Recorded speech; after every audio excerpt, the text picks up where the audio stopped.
श्री सच्चिदानंद सद्गुरु साईनाथ महाराज की जय। जोडोनिया कर चरणी ठेविला माथा, परिसावे विनंती माझी पंढरीनाथा।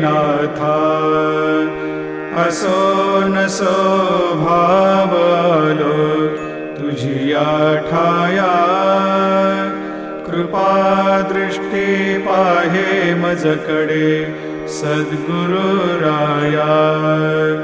अखंडित सावे ऐसे वाटते पायी, सांडोनी संकोच ठाव थोडासा देई। तुका म्हणे देवा